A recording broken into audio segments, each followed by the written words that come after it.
네. 자, 52페이지입니다. 세포의 물질 대사와 에너지 파트죠. 필기노트 보시는 분들은 그 다음 장 넘어가시면 사람의 물질 대사라고 나와 있을 거예요. 자, 아까 전에 말씀드렸다시피 물질 대사 파트는 한 번 더 자세하게 설명드린다고 했었죠. 여기서 들어가요.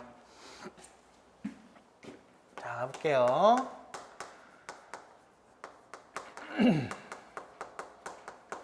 자, 여러분, 물질 대사의 정의가 뭐라고요? 생명체 내에서 일어나는 화학 반응이라고 했어요. 그죠?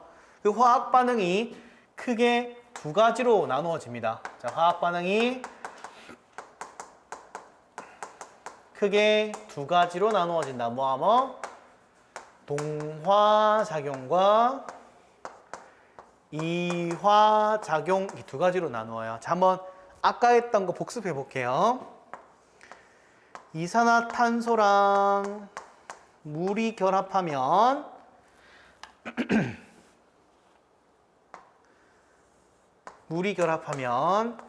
C6H12O6가 되겠죠. 괜찮죠? 자, 이렇게 되는 과정을 우리가 뭐라고 불렀어요? 작은 물질이 큰 물질 된다 그래서 합성작용이라고 불렀어요. 합성. 기억나시죠? 합성작용을 화학 반응의 다른 말로 뭐라고도 부르냐? 동화작용이라고도 불러요. 이때 동자는 하나가 된다 이 말이에요. 같을 동, 될 화. 하나가 된다. 즉, 두 개였던 게 하나가 된다 이 말이에요. 괜찮죠? 그때 뭐가 들어온다 그랬어요? 빛, 에너지가 들어온다 그랬죠. 이 빛 에너지를 한문으로 빛광자를 써서 광합성. 어려운 거 없죠? 그때 에너지적 측면으로 봤을 때는 에너지를 우리가 열이라고도 표현하거든요. 열. 에너지라는 뜻이에요. 에너지가 들어온 거예요? 나간 거예요? 들어왔죠. 맞죠?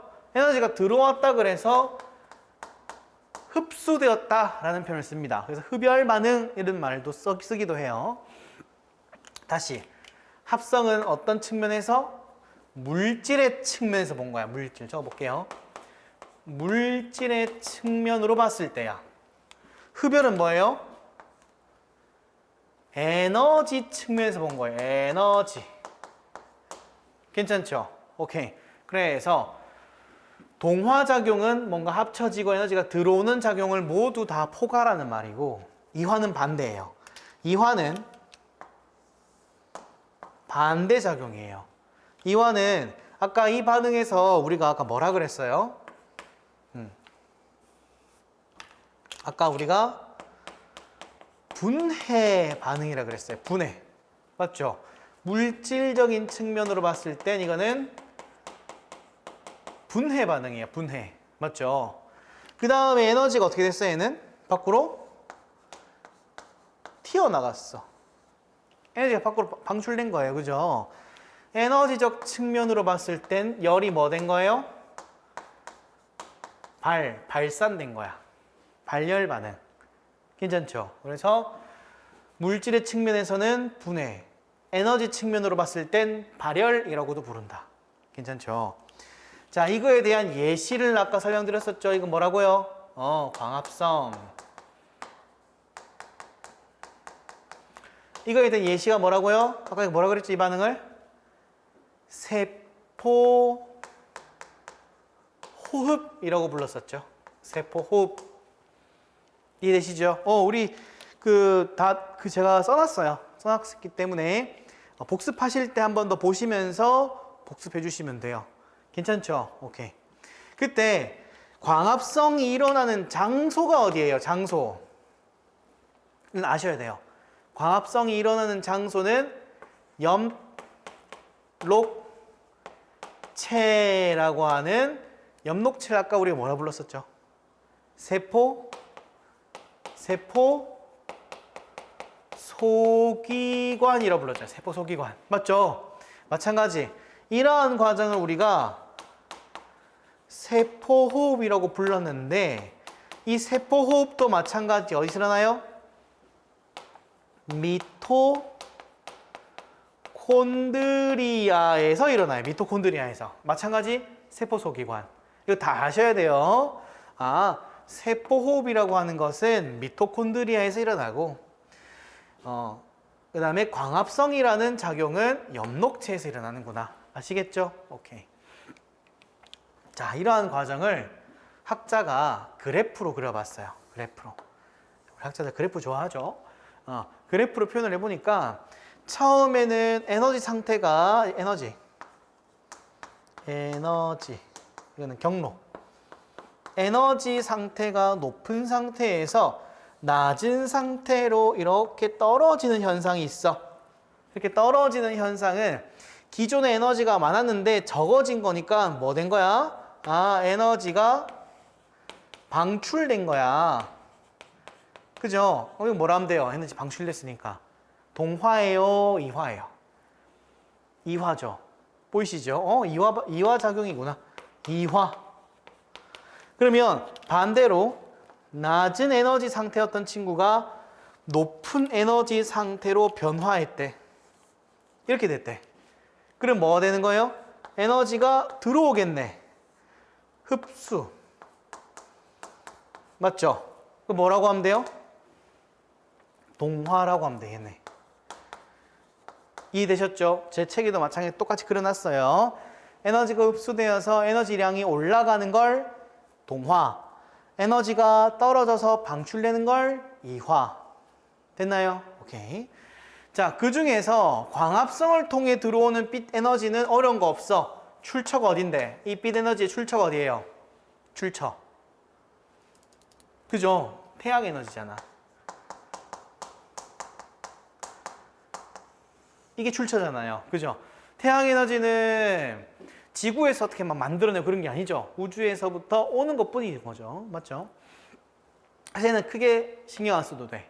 그런데 문제는 우리 생명체 개개인 각각에게 중요한 에너지는 바로 이 에너지야. 왜?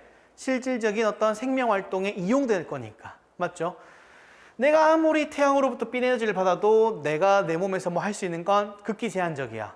그런데 실제로 내가 영양물질을 섭취해가지고는 그 영양물질을 분해하고 세포호흡하는 과정에서 방출된 에너지가 실질적으로 내가 생명활동에 필요한 에너지겠죠. 오케이.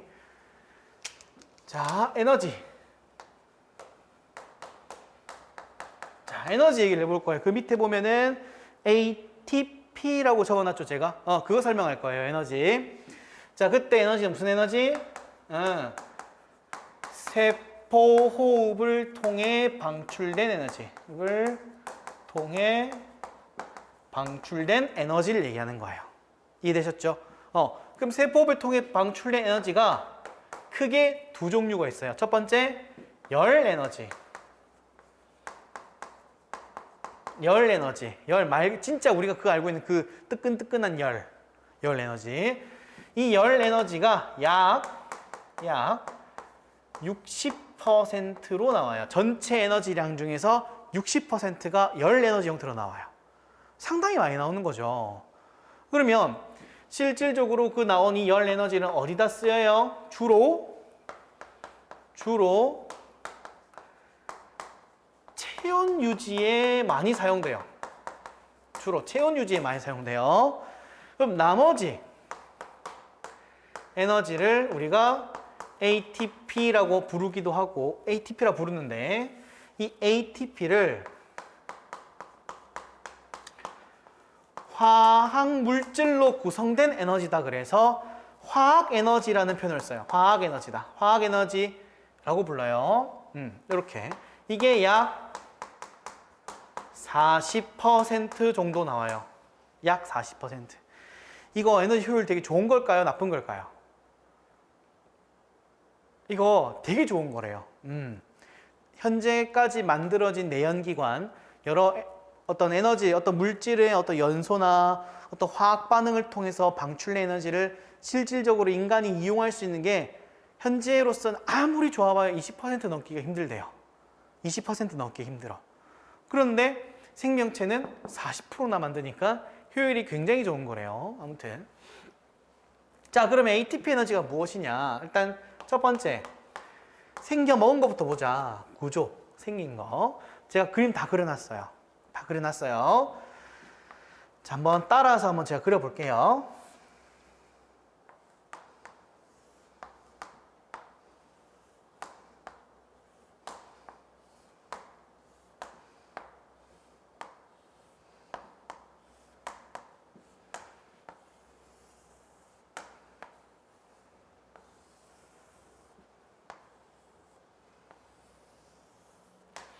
자, 이렇게 제가 그려봤어요.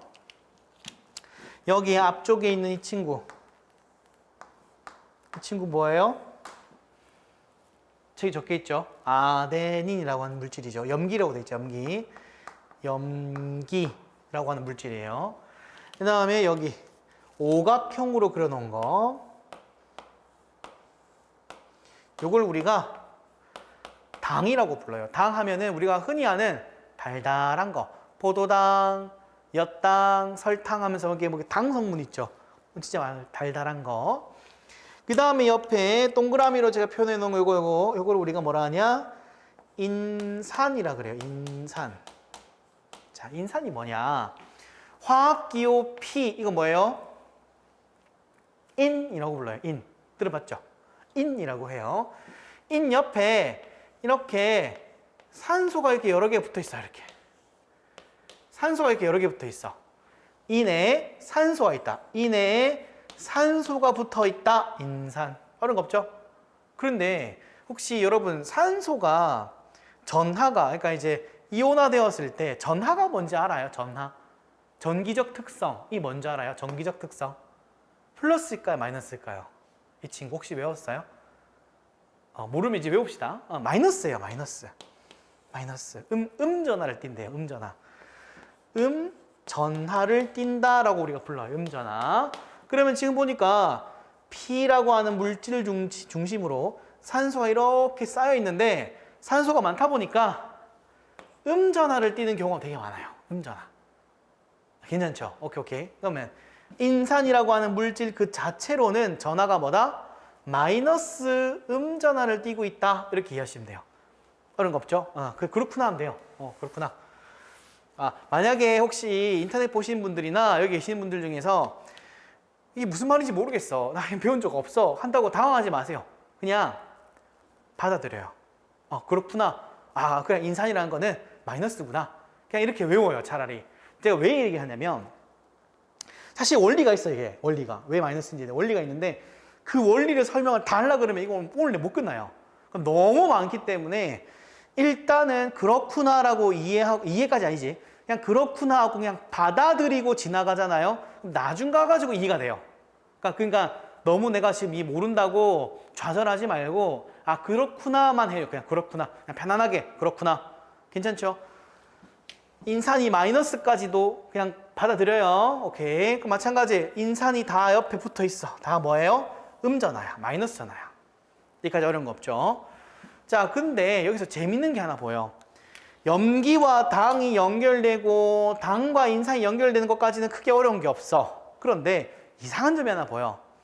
얘들은 직선으로 표현을 해놨는데 얘들은 물결 표시를 해놨죠. 맞죠? 그런 이유가 있겠지. 물결 표시를 했는데 또 하나 더 이해가 안 되는 점이 인산이라고 하는 물질이 마이너스 전하인데 여기도 마이너스죠. 그럼 생각해봐요. 플러스와 마이너스가 서로 뭐 하려 그래? 그러니까 이해를 해보자. 이거 다 배웠잖아요. 중학교 때 내용이잖아. 플러스랑 마이너스가 서로 만났어. 뭐 하려 그래요? 그렇죠. 서로를 끌어당겨. 괜찮죠? 마이너스와 플러스부터. 플러스와 플러스가 서로 만나면 뭐 하려 그래요? 서로 멀어지려고 해. 서로 싫어. 마이너스와 마이너스가 만나면 뭐 하려 그래? 서로 싫어. 멀어지려고 해. 싫어. 괜찮죠? 이거는 물리. 그냥 중학교 때 배웠다 가장 기본적인 물리죠. 어려운 거 없죠? 그때 이렇게 끌어당기는 힘을 뭐라 불러요? 그렇죠. 들어봤을 거야. 끌어당길 힘력자를 써서 인력이라 불러요. 인력. 만유 인력의 법칙. 들어봤죠? 오케이. 인력, 끌 인자예요. 견인차 할 때 인, 끌다예요. 이런 걸 뭐라 그래요? 들어봤어요? 이 둘을 묶어서 서로 밀어내는 힘. 척력이라 그래요. 척력. 척자는 배척하다 할 때 척자예요. 배척하다. 뜻이 뭐예요? 싫어한다 이 말이죠. 서로 싫어하는 힘을 척력이라 불러요. 잘 봐요. 마이너스랑 마이너스가 붙을 수 있어요, 없어요? 붙을 수 있어, 없어? 안 되잖아. 왜? 뭐 때문에? 척력이라고 하는 힘 때문에 서로 원래 떨어져야 되는데 이게 지금 현재 물결 표시로 그려놓고는 서로 붙여놨죠.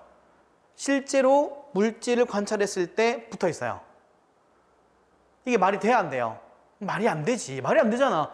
어떻게 마이너스랑 마이너스가 붙을 수 있어? 여러분 자석 들고 와가지고 둘이 붙여져요? 안 붙어요? 안 붙잖아. 그럼 뭐 했단 얘기예요? 여기다가 생명체가 억지로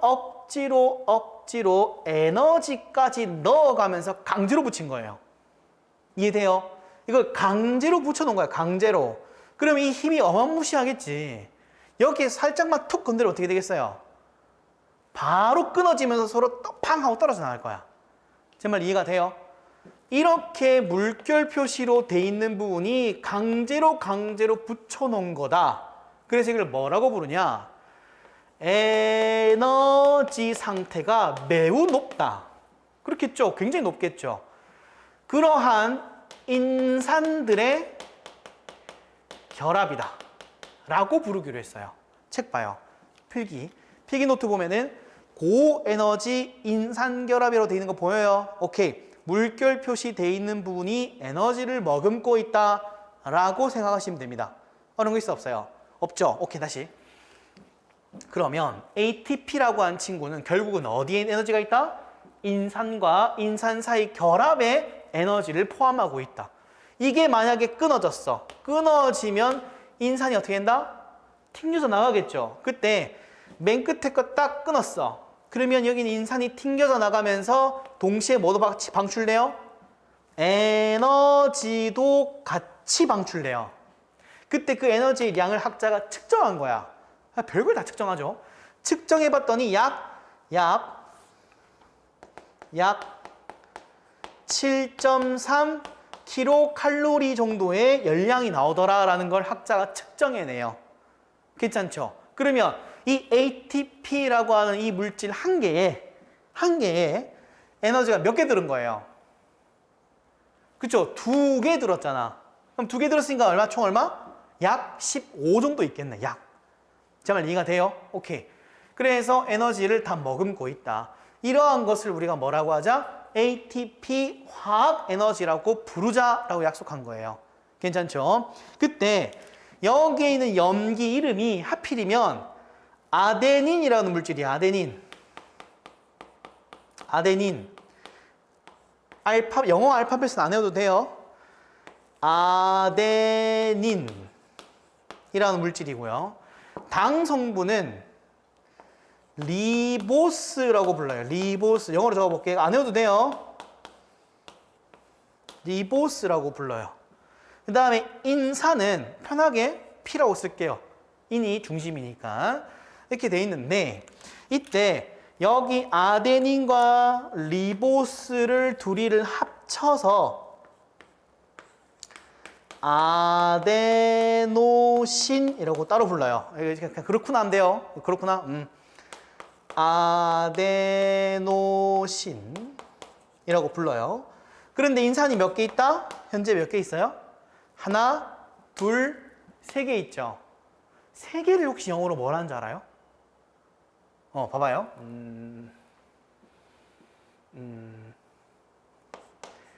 혹시 영어 별로 안 좋아하죠? 혹시 독백을 영어로 뭐라는 줄 알아요? 독백. 혼자 말하는 거. 모르나? 모놀로그라 그러는데, 모놀로그. 안 들어봤어요? 모놀로그? 모노란 단어가 한 개란 뜻이야, 한 개. 한 개. 자전거가 영어로 뭐예요? 자전거.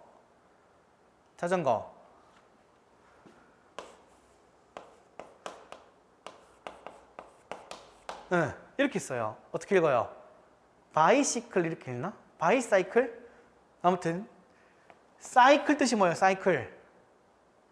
그쵸? 우리가 알고 있는 그 도는 그 사이클 얘기하는 거죠. 바이, 이게 두기란 뜻이에요. 자전거 바퀴 두 개잖아요. BI 또는 뭐 이렇게 BI를 쓰면은 이게 두기란 뜻이에요. 그 다음 삼각형이 영어로 혹시 뭔지 알아요? 삼각형. 삼각형 영어로 트라이 앵글이라 그래요. 트라이 앵글. 앵글 뜻이 뭐예요? 각. 트라이 뜻이 뭐겠어요, 그러면? 세 개. 각이 세 개가 있는 걸 삼각형. 맞죠? 트라이라고 하면은 이게 세 개란 뜻이에요. 괜찮죠? 오케이. 혹시 옷감 성분 중에 들어봤어요? 폴리에스테르? 이게 들어봤을 것 같은데. 폴리에스테르 성분으로 구성되어 있습니다 하면서 옷감 본 적 있죠? 에스테르라고 하는 물질이 폴리하다는 얘기예요. 폴리가 여러 개란 뜻이에요. 여러 개. 괜찮아요? 그럼 봐봐요. 폴리라고 쓰면 이게 여러 개란 뜻이에요. 여러 개. 됐어요? 이 단어는 우리가 외웁시다. 이 정도는 외웁시다. 우리 책에 안 적혀 있을 거거든요. 필기노트 한쪽 구석에다 안 적혀 있나? 필기노트 한쪽 구석에 빈 공간에다가 이거 하나 적어주세요. 모노는 한 개. 모노. 깨끗하게 적자. 모노. 모노는 한 개. 바이라고 읽어요. 바이는 두 개. 트라이 세 개. 폴리 여러 개. 란 뜻이에요. 그죠? 세상에 영어도 해야 되고 한문도 알아야 되고 그죠? 그래, 뭐 아마 아시는 분들은 아실 텐데 제가 고등학교 때 문과로 졸업했어요. 문과로 졸업해서 나름 이쪽으로 그러니까 한문 있죠, 한문 제가 2급 자격증을 땄거든요. 그래서 한문을 좀 아는 편이었었어요. 그때 이제 다시 생명과학 공부, 그러니까 생물 이제 과학 공부를 할 때 아무래도 교과서 자체가 한문 용어가 많이 들어가 있어요. 그래서 좀 공부할 때 좀 도움을 받았어요. 이런 거 방금 얘기했던 것처럼 고에너지 인산결합을 바로 이해하는 거야. 이건 영어니까 에너지가 많이 있다. 그러한 인산들이 합쳐져 있구나. 이런 것들을 제가 바로 이해를 할 수 있더라고요. 마찬가지예요. 그뿐만 아니라 영어 이런 것도 조금 알면은 나중에 도움 많이 돼요. 아무튼 하지만 여러분들은 시험 치고 까먹으면 됩니다. 그죠? 아무튼 네, 넘어갑시다. 그럼 잡아요. 아데노신이라는 물질에 P가 몇 개 있었어요? 3개 있죠? 3개 있으면 뭐라 쓰면 돼요? 트라이라고 쓰면 돼요. 트라이. 그래서 A, T, P가 된 거예요. 이 ATP의 의미가 뭐라고요? 아데노신 트라이 3개가 있다. 뭐가? P인산이. 괜찮죠? 오케이. 그래서 ATP. 그러면 야, 이 선생아, 이거 잘린다며. 그럼 잘리면 나가니까 인산 2개밖에 없는 경우는 뭐라 부르면 돼? 뭐라 부르면 돼? 아까 BI 썼잖아. 그러면 아데노신 BP, BP라고 쓰면 되겠네. 맞아요. ABP라고 쓰면 되는데 학자가 ABP를 안 쓰고 ADP라고 써요. 네. 이게 학자마다 달라요. 봐봐요. 아까 요거 BI를 2개라 그랬잖아요. 근데 이렇게 쓴 학자도 있고 이렇게 쓴 학자도 있어요. 둘 다 2개란 뜻이에요. 옆에 적어두세요. 네. 이게 나중에 좀 심화 전공 가면은 이 BI를 쓰기도 하거든요. 그래서 둘 다 알아둡시다. 그래서 BI 이게 아마 영어의 어떤 변형인 것 같아요. 비스라고 쓰기도 해요. 비스. 다 같은 말입니다. 괜찮죠? 이 다 뜻이 뭐라고요? 다 2개란 뜻이에요. 2개. 그러면 ADP의 D는 뭐다? DI구나. 그래서 ADP에서 뭐가 빠져나가면 인산 1개가 빠져나가면 뭐라 부르자? ADP라고 부르자. 그러면 만약에 인산이 두 개가 빠져나가면 뭐라 쓰자? 두 개가 빠져나갔어. 이게 없어졌어. 그러면 뭐라 부르면 돼요? 뭐라 부르면 돼요? 한 개 있잖아. A, M, P. M은 뭐였어요? 모노, 한 개. 됐죠? 오케이. 이렇게 용어 정리까지 하고 가면 나중에 문제 풀 때 편안하게 보여요.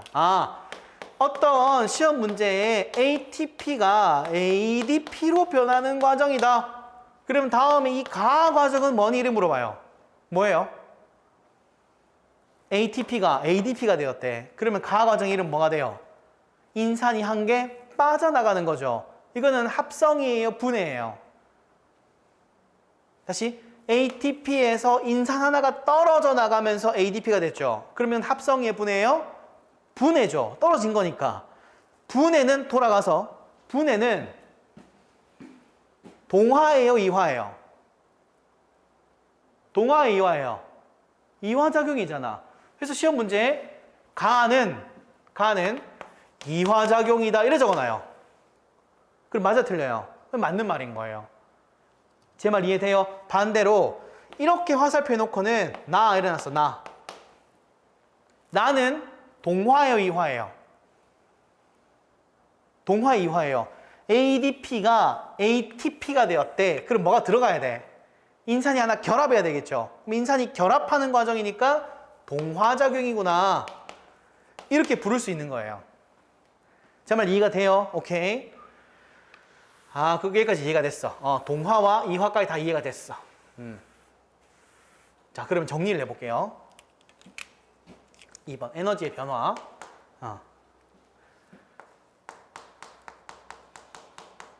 변화를 써볼게요. 잘 봐요. ATP라고 하는 친구가 ADP, AMP가 되는 이 과정을 우리는 뭐라 부르면 돼요? 뭐라 부르면 돼요? 그렇죠. 이화작용이를 부르면 되죠. 떨어져 나가잖아. 에너지가 방출. 마찬가지 에너지가 방출. 동시에 뭐도 같이? 인산도 나가. 인산도 같이 나가. 그걸 뭐라 부르자? 이화작용이라고 부르자. 반대로 AMP가 ADP, ADP가 ATP 되는 과정에 에너지와 인산이 들어갈 거야. 마찬가지 에너지와 인산이 들어갈 거야. 이런 과정을 뭐라 부르자? 동화작용이라고 부르자. 이거 구분이 좀 돼요? 오케이. 됐죠? 자, 그러면 3번 정리. 자, 총정리 요약 갑니다. 아까 CO2가 H2O랑 반대로 쓸게요. C6H12O6가 산소랑 결합해서 CO2와 H2O가 됐대. 자, 이 과정을 뭐라 하자? 이 과정을 뭐라 하자? 세포호흡이라고 하자. 자, 세포호흡 과정을 보니까 포도당이라고 하는 커다란 물질이 작은 물질로 떨어져 나갔어. 이거를 우리는 뭐라고 하자? 이화작용이라고 하자. 분해작용 맞죠? 그러니까 어려운 거 있어 없어요? 없죠? 계속 갑니다. 이 과정에서 에너지가 밖으로 방출되어 나갈 거야. 에너지가 방출돼요. 맞죠? 에너지 방출을 우리가 다른 말로 발열 반응. 발열 반응은 이화작용 맞네. 어려운 거 없죠? 오케이, 발열됐어. 근데 이게 방출될 때 이 방출된 에너지가 두 가지 형태였어. 뭐와 뭐? 열 에너지와 그 다음에 ATP가 된다 그랬었죠. 열 에너지는 어려운 게 없어요. 그런데 ATP를 잘 보면 ATP가 다른 색깔 ADP였던 친구가 ATP가 되는 과정에 이 에너지가 들어간 거예요. 에너지 이렇게 이해가 돼요 지금? 괜찮죠? 그러면 세포호흡은 열 에너지와 ATP를 생성한다. 맞아요, 틀려요? 맞아요, 틀려요? 적어볼게. 여기 위에 문장 첫 번째. 이게 내가 이거 왜 이렇게 하냐면 이것 가지고 진짜 질문 많았고 진짜 많이 틀려왔어요. 그래서 내가 지금 시간 들어가면 하는 거야. 잘 들어요. 이걸 기초를 딱 세워야 나중에 어려운 내용 할 때 이해가 돼요. 세포호흡 과정에서 열 에너지와 ATP가 생성된다. 맞는 표현, 틀린 표현. 끄덕끄덕 도리도리 좀 해줘요. 끄덕끄덕 도리도리. 끄덕끄덕. 맞는 표현이죠. O예요. O. 자, 두 번째. 그러면 세포호흡 과정은 이화작용이다. OX. 끄덕끄덕 도리도리. 끄덕끄덕. 좋아요. 고마워요. 끄덕끄덕. 해주면 고마워요. 틀려도 돼. 뭐 틀리면 못 돼. 괜찮죠? 이화작용과 어려운 거 없죠? 자, 세 번째. 잘 봐요. ADP가 ATP로 되는 과정은 이화작용이다. OX. X죠. 뭐라고 해야 돼? 그렇죠. 동화작용이라고 해야지. 맞잖아. 아까 배웠잖아. 다시 돌아와서. ADP가 ATP 되는 과정에 에너지와 인산이 들어가잖아. 이거는 동화라며. 그러니까 어려운 거 없죠? 그러니까 돼요. 그럼 동화작용이라고 해야지. 그럼 잘 봐. 세포 과정은 이화작용이라며. 그때 ATP 만들어진 다음에. 근데 얘는 왜 갑자기 동화작용이야? 이래갖고 질문이 진짜 많았어요. 저한테. 이게 무슨 말이냐고. 그래서 제가 지금 정리해 드리는 거예요. 봐봐요. 세포호흡 그 자체로 봤을 땐 기준이 얘예요. 얘가 기준이야. 그럼 얘가 분해된 거 맞죠? 맞죠? 에너지 방출된 거 맞죠? 그러니까 얘는 뭐라고 부를 수 있어? 이화라고 부를 수 있어. 기준이 얘기 때문에. 그런데 ATP가 합성되는 과정에서 이거에 대한 기준은 얘예요. 그럼 얘가 뭐로 바뀌었는데? ATP로 바뀌었죠. 그러면 ATP가 되는 과정 아까 뭐라 그랬는데? 동화라고 했잖아. 얘만 따로 봤을 때는 동화가 맞아요. 그런데 세포호흡의 기준은 뭐라고요? 얘기 때문에 문장에 따라서 OX가 달라져요. 괜찮죠? 이 문장 체크를 꼭 한번 해주세요. 괜찮죠? 그 책이 그 필기노트에 안 적혀 있어.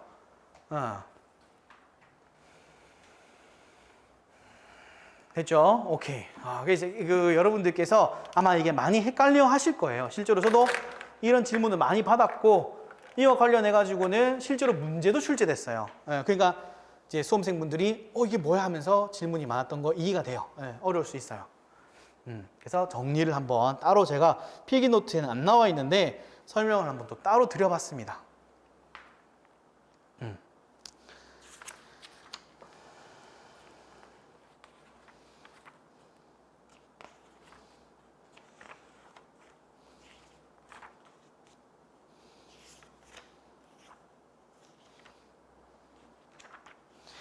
자, 지금까지 설명드린 게 어디까지 설명이냐면 55페이지까지의 설명이에요. 55페이지까지 우리 책이 55페이지까지 설명을 쭉 제가 다 설명을 드린 거고, 이와 관련해 가지고 혹시나 더 궁금한 게 있으면 한번 더 읽어보시면 돼요. 어려운 거 없어요.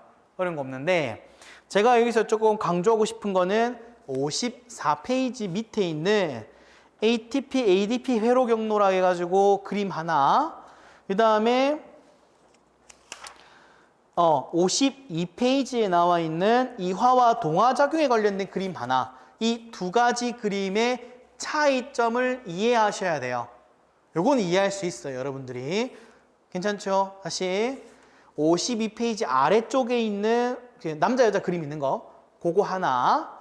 그 다음에 54페이지 맨 아래쪽에 존재하고 있는 ATP, ADP 회로라고 나와 있는 그림 하나 맨 아래쪽 54페이지 맨 아래쪽 요 그림 두 개를 비교해서 이해해야 돼요. 아시겠죠? 그래서 52페이지 있는 그림은 물질의 변화, 54페이지는 ATP와 ADP의 변화인 거예요. 차이가 이해되셨죠? 그 다음에 이런 질문 하신 분도 있으셨는데 54페이지에 있는 위에 ATP 구조에 화학식도 다 외워야 되냐? 안 외워도 돼요. 안 외워도 돼. 그냥 제가 그린 이런 간단한 그림만 외우시면 돼요. 간단한 그림만 외우시면 됩니다. 그 다음에 55페이지 한번 읽어보시면 돼요. 뭐 근육 수축 에너지를 쓴다, 물질 운반에 쓴다 이런 얘기가 쭉 나와 있는데 한번 읽어보시고 나중에 문제 풀면서 한 번 더 복습하셔도 돼요. 됐죠? 자, 다음 페이지 56페이지 좀 보실게요. 56페이지. 자, 56페이지에 보시면은 효모의 이산탄소 방출량 비교하기라고 되어 있는 부분 보시죠. 자, 효모라고 하는 물질 있죠. 라는 게 있죠. 요거 좀 알아둡시다. 효모와 효소는 다른 거예요. 칠판 봐요. 이것도 가끔 헷갈려 하시길래 효모랑 효소는 다른 거예요. 효모는 생물의 이름이에요. 생물의 이름이에요. 이름. 사자, 호랑이 이런 거예요. 효모는 생물의 이름. 효소는 물질의 이름이에요. 물질의 이름. 괜찮죠? 다른 거예요. 근데 여기 책에 나와 있는 효모의 이산탄소량 방출이라면은 생물 가지고 실험을 했다 이 말이에요. 생물 가지고. 그러면 여러분 효소는 다른 말로 뭐라고 해요? 다른 말로? 혹시 기억나나요? 자, 봐봐요. A라는 물질이 B라고 하는 물질로 전환 또는 변화하는 과정이 있대요. 이 변화하는 과정에 이 반응을 잘 일어나게 하려고 해, 내가. 그러면 무엇을 처리하냐? 촉매라는 걸 처리해요. 촉매. 무언 어떤 반응을 촉진시켜주는 매개체란 뜻이에요. 촉진시켜주는 매개체. 어려운 거 없죠? 그러면 내가 A에서 B 과정을 변화할 때 그냥 물질이랑 툭 던져만 놔도 사실 잘 일어나. 천천히 바뀔 거야. 근데 난 이 반응을 빨리 하고 싶어. 또는 좀 잘 하고 싶어. 하면은 촉매 물질을 탁 집어넣잖아요. 그럼 반응이 확 빨리 일어나요. 정말 이해가 돼요? 이걸 뭐라고 하자? 촉매라고 하자. 아주 반응을 잘 일어나게 해주는 물질의 뜻이에요. 근데 이게 처음에는 학자들이 화학물질로서 생명체 외부에만 존재한 줄 알았대요. 처음에. 그런데 나중에 학자들이 연구를 하다 보니까 생명체 내에도 존재하더라 라는 걸 이해하고 알게 됐어요. 그럼 봐봐요. 우리 아까 전에 화학 반응이라는 표현 썼잖아요. 그죠? 화학 반응은 전체적인 큰 카테고리에서는 뭐 생물에서 일어나든 뭐 밖에서 일어나든 상관없이 다 화학 반응이 맞는데 다만 생명체 내에서 일어나는 것만 따로 이름을 지었어요. 뭐라고 불렀어요? 물질, 대사라. 아예 다른 이름 새로 붙여준 거야. 마찬가지. 약간 그 욕심인 것 같아. 이름 붙여주고 싶은 욕심인 것 같아. 생물학자가 생물에서만 일어나는 촉매작용을 따로 이름을 붙이고 싶은 거야. 그래서 처음에는 이거를 생체 촉매라고 이름을 불렀다가 명칭을 이렇게 바꿔요. 효소라고. 괜찮죠? 그러면 앞으로 우리 여러분들 효소라는 단어가 보이면 뭐다? 생명체 내에서 일어나는 촉매작용을 하는 물질이구나. 이해됐어요? 오케이. 생명체 내에 일어나는 촉매작용을 하는 물질의 이름이구나. 됐죠? 그걸 효소라고 하자. 돌아와서 책 56페이지. 효모의 이산탄소 방출량 비교하기라고 돼 있죠. 자, 거기에 자, 시험관 A, B, C, D를 나눠 가지고는 A하고 B를 보니까 A는 5% 포도당 수용액, B도 5% 포당 수용액이야. 근데 차이가 뭐예요? 그렇죠? A는 증류수, B에는 효모액을 집어넣었죠. 오케이. 그러면 C와 D를 보니까 똑같이 효모액을 집어넣었는데 10% 포도당, 15% 포도당 용액을 각각 용액의 양을 달리하여, 용액의 퍼센테이지를 달리하여 시험관을 4개를 만들었네요. 자, 이렇게 만든 이유는, 자, 여기서 실험군과 대조군을 구분해 봅시다. 여기서 대조군 누구예요? 대조군. A, B, C, D 중에 누가 대조군이에요?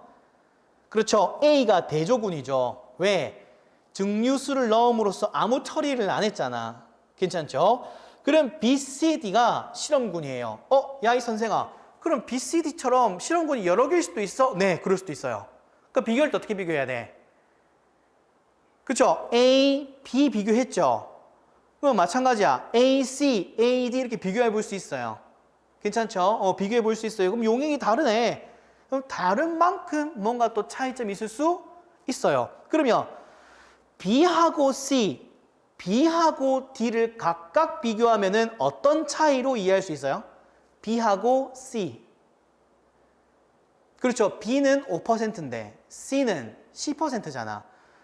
똑같이 효모액은 똑같이 들어갔는데 퍼센테이지 차이 때문에 어떤 변화가 다르게 일어날 수도 있겠구나. 또는 변화가 더 크게 일어날 수도 있겠구나. 라는 걸 염두에 두고 들어간 거예요. 괜찮죠? 그러니까 표만 보더라도 이게 어떠한 것을 목적을 두고 실험을 진행했는지 이해할 수 있는 거예요. 자, 그래서 자, 그림 볼게요. 그림. 자, 맹관부 혼합용액에 쭉 집어넣고 솜을 틀어 막아. 틀어 막아 놨더니 여기 맹관부라고 하는 볼록 솟은 부분에 기체가 꽉 모였어.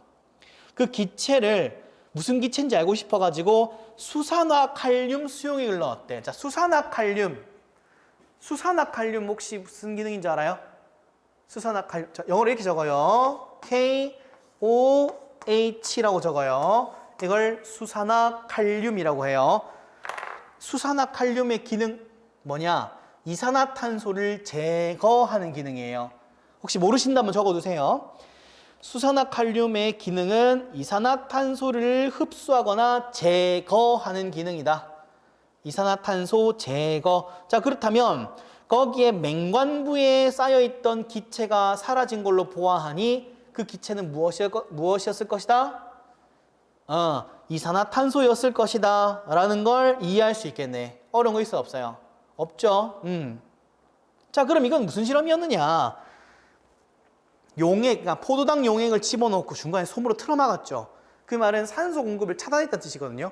그럼 산소 공급이 안 되니까 당연히 뭐도 안 일어나요. 산소 봐봐. 이거 칠판 봐봐. 칠판. 여기 보니까 산소가 들어가야 분해 작용을 하잖아. 그런데 산소를 틀어막아 버렸어. 못 들어가게. 그러면 실질적으로 분해 반응이 안 일어난 줄 알았는데 효모라고 하는 생명체는 분해를 하더라 이거예요. 그래서 이걸 방출시키더라. 제 말 이해가 됐죠?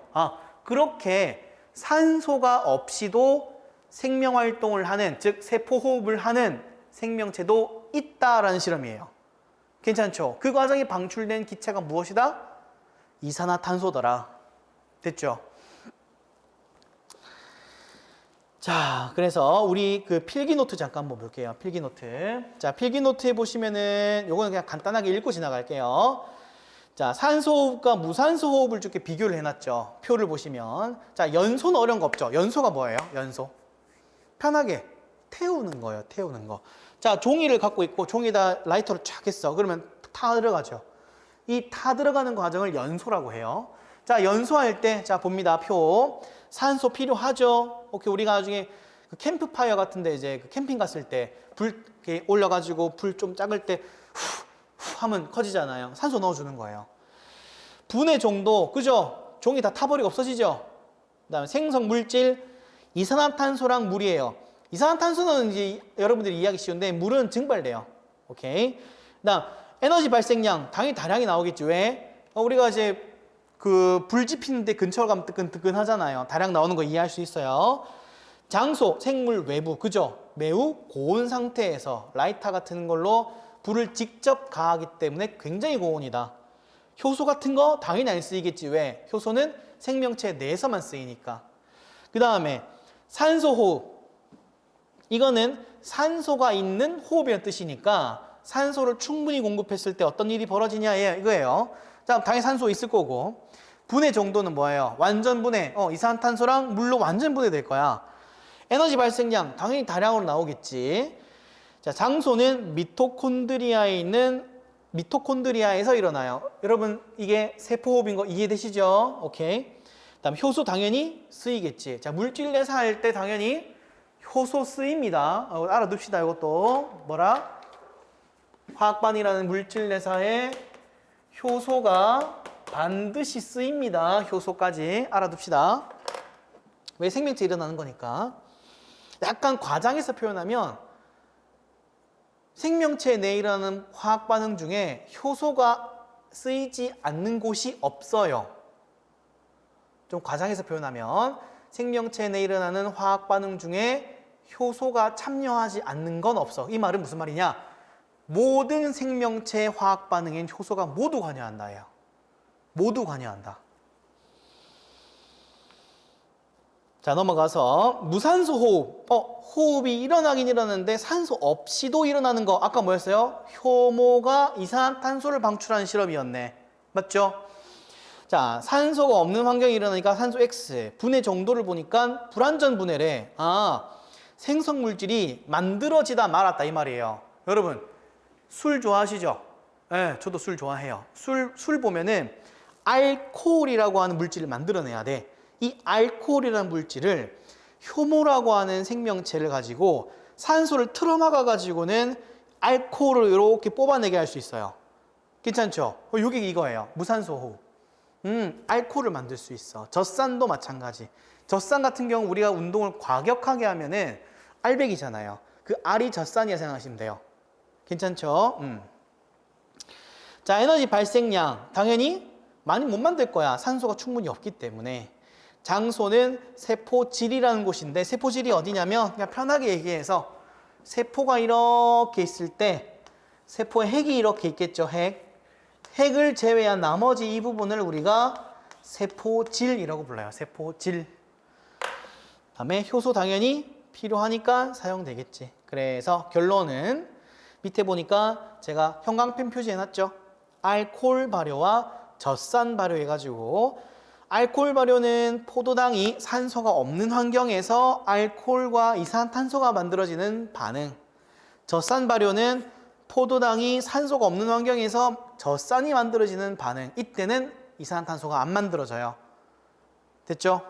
오케이. 그래서 이거는 그냥 이렇게 연소랑 산소호흡과 무산소호흡이 이렇게 비교가 되는구나 정도만 아시면 돼요. 이게 예전엔 시험에 잘 나왔는데 요즘엔 잘 안 나와서 그냥 이렇구나 하고 지나가면 돼요. 이거는 이렇구나. 자, 마지막 요거 하고 마칠게요. 맨 밑에 물질 이동하고 이렇게 그림자 그려놨죠. 이거는 너무 중요해서 그래요. 이거는 뒤에 가서도 시험에 계속 나오기 때문에 요것만 딱 정리하고 마칠게요. 자, 여기 적을게요. 물질 이동. 자, 첫 번째 확산, 삼투, 능동, 수송.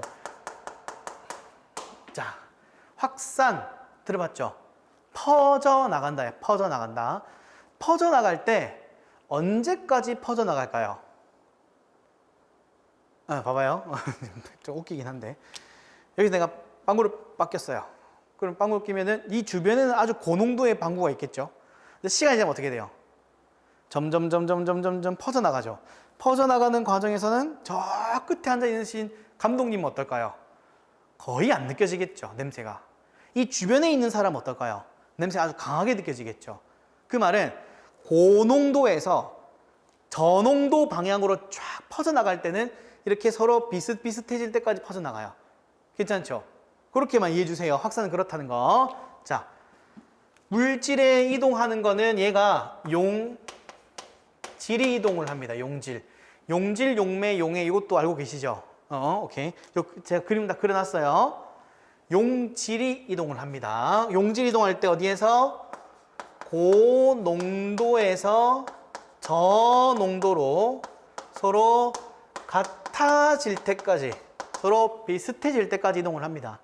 당연히 자연스럽게 일어나는 현상이기 때문에 ATP 에너지를 사용할까 안 할까요? 사용하지 않아요. 왜? 자연스러운 현상이니까 퍼져나가는 게. 자, 3투 같은 경우에는 용매가 이동해요. 용매. 자, 용매가 뭐죠? 용질은 녹는 물질, 용매는 녹이는 물질. 뭐 비유를 들면 용질은 소금, 용매는 물이에요. 됐죠? 물이 이동한 현상을 뭐라고 하자? 용매라고 하자. 괜찮죠? 물이 이동한 현상, 용매 3투라고 하자. 3투는 용매가 어떻게 되느냐? 물이, 봐봐요. 아마 이거 많이 봤을 텐데.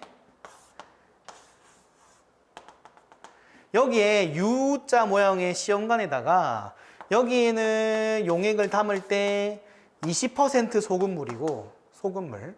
반대쪽에 담을 때는 여기에는 10% 소금물이라고 합시다. 누가 더 짜요? A, B. 누가 더 짜요? A가 더 짜죠? 20% 농도니까. 그러면 농도가 짜. 그러면 짠 거와 싱거운 거, 상대적인 거죠. 싱거운 것 중에서 물의 이동 방향은 어디로 갈까? 이게 한번 물어볼 수 있어요. 그럼 어디로 이동해요? 물의 이동 방향은 어느 쪽이야? 물의 이동 방향은 B에서 A 방향일 거예요. 왜? 잘 봐요. 이거 짜죠? 편하게 얘기해서. 이거 싱겁죠? 그죠? 여러분 라면 먹을 때 짜게 먹으면 뭐가 먹고 싶어요? 나 라면 엄청 내가 짜게 끓였어. 짜게 끓였어. 먹으면 짜하잖아요. 뭐가 먹고 싶어요? 뭐가 먹고 싶어요? 대답해줘. 물 먹고 싶죠? 편하게 생각하자고요. 20% 농도는 짜니까 물이 먹고 싶어. 이래야 그냥. 이게 좀 쉬워요. 다시. 용매는 물이 이동한 현상인데 어디서 어디로? 저농도에서 고농도 방향으로 물이 이동해요. 이해됐죠? 농도가 같아질 때까지. 당연히 자연스럽게 일어나는 현상이니까 ATP는 사용하지 않아요. 됐죠? 이거 이해됐어요? 오케이. 마지막 능동수송은 뭐냐? 질이 이동하는 현상인데 얘는 저농도에서 고농도로 이동해요. 딱 봐도 이상하죠? 저농도에서 고농도 쪽으로 물질이 이동한대. 그러면 저농도는 계속 더 저농도고 고농도는 더 고농도가 되죠. 이러한 현상을 능동수송이라고 부르고 억지로 이동한 현상이라서 ATP를 사용한다라고 해요. 제가 여기에 물질 이동해가지고 그림 표로 잘 만들어가지고 정리해놨죠. 요거를 제가 다시 한번 설명을 한 것 뿐이에요. 괜찮죠? 그래서 요 내용까지 좀 기억을 해주시면 좋겠다. 오늘 여기까지 하고 여러분 말씀을 안 드려도 아까 설명한 대로 59페이지에 개념모아 정리하기, 그 다음에 60페이지, 61페이지 나와 있는 개념 기본 문제, 이거 두 개는 필수로 푸셔야 됩니다. 적용하기까지는 안 푸셔도 돼요. 근데 이제 재수, 삼수 이신 분들은 푸시고 모르는 거 있으면 질문하시면 되고. 괜찮죠? 오케이. 그리고 제가 나눠드린 숙제, OX 문제 숙제, 인터넷 보신 분들은 자료실에 올라가요. 그래서 푸시고 다음 주에 이와 관련돼 있는 이 문제하고 책에 있는 문제하고 OX 문제 중에서 X 된 거 그거 제가 풀이해 드릴게요. 그리고 또 진도 나가고. 괜찮죠? 오케이. 다음 주까지 숙제 오시고 오늘 고생하셨습니다. 다음 주에 뵐게요.